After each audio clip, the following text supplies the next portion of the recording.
Iniciamos un ciclo dedicado a la mente, a tu mente. Sintonizanos en la red y volvete loco con Radio Novo. Compadrito, ¿qué pasa? Con el chambergo en la frente, hace ondular las caderas en un corte magistral. Hola, audiencia de Radio Novo, ¿cómo están? Les habla Delia Cis, la locutora. Y vamos a darle la bienvenida a nuestro psicólogo y sexólogo Bruno Ferreira. ¿Qué tal, Bruno? ¿Cómo estás? Muchas gracias, Delia. Y bueno, aprovecho para enviar un saludo a todo el equipo de producción de Radio Novo y por supuesto a toda la audiencia, a todas las personas que nos escuchan desde diferentes partes, desde diferentes lugares y locaciones y países. Y bueno, espero que se encuentren bien, más allá de todo este tiempo que nos está tocando vivir, este tiempo tan excepcional, fruto, por supuesto, de todo el tema de la pandemia y todo lo que se ha pasado estos últimos meses. Y razón de más como para que, bueno, nos tomemos todos un merecido descanso y una desconexión, en cierta forma, que nos permita reiniciar el año, retomar este año de otra manera, ¿no? Con otras energías, pese a todo. Y esto, bueno, tiene que ver mucho con el tema que vamos a plantear hoy y del cual les proponemos hablar a continuación. Bueno, Bruno, vamos a desarrollar lo que nos preguntaba la audiencia de Radio Novo, que era sobre los tan famosos ataques de pánico. Porque no solamente la persona grande tiene ataques de pánico, sino adolescentes y niños. Nos preguntan cómo controlar un ataque de pánico, cómo curar los ataques de pánico, sobre todo de forma natural, nos preguntan. Bueno, antes que nada, Delia, tendríamos que diferenciar a qué nos referimos con ataque de pánico. Porque el ataque de pánico también lo podemos diferenciar de lo que sería un trastorno de pánico o inclusive una fobia. Son cosas que, bueno, aparentemente tienen puntos en común o que mucha gente tiende a confundirlas, pero que son diferentes y tienen diferentes motivaciones. El ataque de pánico como tal sería como un miedo, un pánico, un terror inclusive difuso, que puede sentir alguien, una persona, frente a una situación también indefinida, es decir, no tiene por qué haber un objeto que la desencadene ni una situación concreta. Por ejemplo, una persona puede sufrir un ataque de pánico en el momento de salir de su casa, o puede ser mientras está en un centro comercial, o puede ser cuando está simplemente durmiendo. Inclusive hay gente que se despierta con grandes niveles de ansiedad o inclusive de angustia. Y bueno, y todo esto tiene que ver justamente con distintas expresiones del ataque de pánico. El ataque de pánico tiene, llamémosle, síntomas que son más, entre comillas, físicos, como puede ser una sudoración, una taquicardia, un mareo, inclusive dolores de cabeza, etcétera, y manifestaciones más específicamente psicológicas. Si bien, obviamente, todo está interrelacionado, lo separamos un poco como para poder entenderlo un poco mejor, y manifestaciones más de tipo psicológicos, como puede ser esto de lo que hablábamos antes, ¿no? Es decir, una ansiedad difusa que no responde a algo en concreto, o un temor que puede, bueno, transformarse en mucho miedo, en terror, inclusive, que hace que la persona se congele o se quede congelada si está en un lugar público, por ejemplo, en un centro comercial, lo que decía antes, puede inclusive sentir que está haciendo, que puede ser atacada de alguna manera, es decir, inclusive puede empezar a hacer otro tipo de síntomas, inclusive hasta gente que manifiesta, o que hay inclusive casos de personas que se han inclusive hasta desmayado, les ha bajado la presión, etcétera. Bien, esto es lo que sería un ataque de pánico como tal. Ahora bien, esto para que las personas que nos están escuchando se queden tranquilas, no es algo muy común, es decir, no son casos tan fácilmente encontrables. Lo que sí pasa muchas veces es que las personas, o muchas personas, tienden a llamarle ataque de pánico, a determinados aspectos que tienen que ver con el ataque de pánico, como puede ser, una especie de sensación de angustia o una sensación de miedo en una determinada circunstancia, un determinado lugar, o un no querer ir a un determinado lado, o una fobia por no hacer o no estar en determinada situación, y el tener que enfrentarla les genera también ansiedad o les genera una situación displacentera. Y llegado a este punto, bueno, tenemos que diferenciar lo que es el ataque de pánico de otras situaciones similares, como puede ser el trastorno de pánico o como pueden ser las fobias. ¿Qué diferencia habría entre un ataque de pánico y un trastorno de pánico? Bueno, el trastorno de pánico ya sería, esto está inclusive definido por los manuales estadísticos, etcétera, ¿no? Los que manejamos tanto psiquiatras como psicólogos, como el DSM-5, etcétera, ¿no? Los manuales internacionales para el diagnóstico de este tipo de situaciones, ¿no?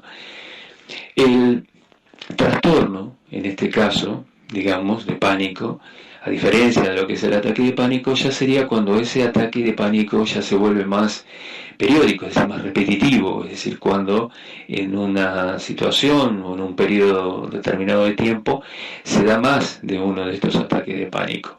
Entonces, bueno, ya ahí estaríamos de repente hablando de un trastorno como tal, digamos, ¿no? Es decir, como que ya tiene como una especie de, digámoslo así, de correlación en el tiempo. Y luego tenemos otra situación que mucha gente podrá decir, bueno, ¿qué diferencia hay con lo que son las fobias?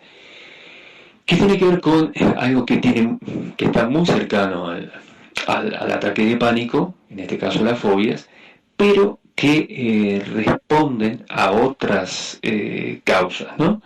Una fobia como tal la podríamos definir como, digamos, a simples rasgos, la podríamos definir como un miedo irracional a algo, a una situación, a un tipo de relación, a un espacio físico, a un objeto, etc. Pero es un miedo irracional. ¿Por qué es un miedo irracional? Porque muchas veces no va acompañado de una experiencia previa o de una situación traumática previa en relación a ese objeto. Por ejemplo, una fobia puede ser una fobia a los perros, una fobia a las arañas, una fobia a la altura, a los lugares encerrados, a los lugares abiertos, como el tema de la agorafobia.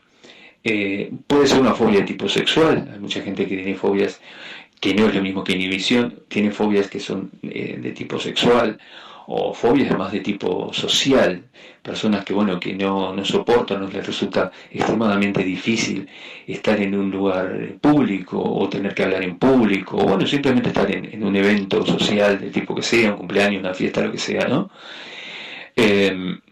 Ahora bien, esta situación es diferente en parte al ataque de pánico. ¿Por qué? Porque como hablamos antes, en el ataque de pánico hay una sensación, un temor difuso que no se desencadena necesariamente a partir de ningún estímulo, ¿se entiende? Mientras que en la fobia sí. En la fobia tiene que estar ese objeto llamado fóbico, o esa situación o ese lugar, de manera tal que si eso no está presente, la fobia no, hace su aparición, o la sintomatología de la fobia no hace su aparición. ¿A qué me refiero con esto? Bueno, supongamos que alguien tiene fobia a las alturas. Bueno, la persona que tiene fobia a las alturas va a tratar, al igual que con cualquier otro tipo de fobia, de no exponerse a esas situaciones, y se empiezan a desarrollar lo que se llaman conductas evitativas. Es decir, la persona trata de, si tiene fobia a las alturas, de no subir a lugares altos, o si está en un edificio alto, trata de alejarse de las ventanas, etcétera. Si es la fobia a un perro, trata de alejarse de los perros, o de una araña, o de los espacios abiertos, como hablábamos antes, etcétera. Es decir, que de alguna manera la persona logra controlar esa reacción. Eso no quiere decir que sea más sencillo o más llevadero, una fobia que un ataque de pánico. Lo que ocurre es que la persona, aprende, a identificar y a aislar aquel objeto que le genera la fobia, ¿verdad? o situación, y bueno, y trata de evitarla en la medida de lo posible. Esa sería un poco la diferencia entre los distintos cuadros. Lo que sí tienen en común, y un poquito como redondeando, tiene que ver con, por supuesto, la ansiedad y el estrés. Lo cual en esta época, en tiempos de pandemia, por supuesto, es algo como mucho más cotidiano. Es decir, casi todas las personas hemos estado y han estado en general sometidas a niveles de estrés, yo diría que inéditos, ¿no? O situaciones de ansiedad inclusive inéditas, por distintos motivos, por lo que es específicamente la pandemia, por el temor al contagio, todo lo que tiene que ver con el temor al contagio, por ejemplo, también potencia determinado tipo de comportamientos más de tipo obsesivo, o también, digamos, refuerza todo lo que tiene que ver con la fobia, ¿no? La fobia del contacto, por ejemplo, en tanto, bueno, el virus se transmite por superficies, por ejemplo, bueno, todas aquellas personas que ya de antemano y mucho antes de todo esto ya tenían fobia de contacto o al tocar o al ser tocadas, en fin, personas que permanentemente están obsesionadas con la higiene más allá de lo que es necesario, evidentemente, bueno, este tipo de situaciones refuerzan esos comportamientos. Por supuesto los ataques de pánico también, porque una persona que tenga cierta predisposición a tener alguna situación de ataque de pánico, sin que sea un ataque en sí, sino determinados sentimientos o pensamientos que la hagan pensar que está frente a un ataque de pánico, indudablemente en situaciones en las cuales hay un estrés sobreañadido o una situación de ansiedad, un elemento ansiógeno añadido, digamos, como puede ser el tema de la pandemia, o el temor a que un familiar se infecte, o el temor a quedarse sin trabajo, o quedar en el paro, o bueno, que se termine el paro, en fin, una serie de situaciones que hacen que evidentemente el caldo de cultivo esté mucho más preparado para el desarrollo de una fobia o de un ataque de pánico. Esto un poco en síntesis. Hasta aquí la respuesta de nuestro psicólogo y sexólogo Bruno Ferreira. Bruno, te agradecemos mucho y en cualquier momento estamos tocando, analizando otro tema apasionante y que la audiencia de Radio Novo les interesa y mucho. Chao, hasta cualquier momento.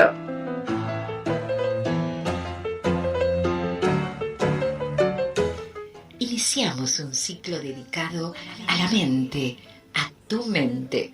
Sintonizanos en la red y volvete loco con Radio Novo. Compadrito que pasa con el chambergo en la frente, hace ondular las caderas en un corte magistral.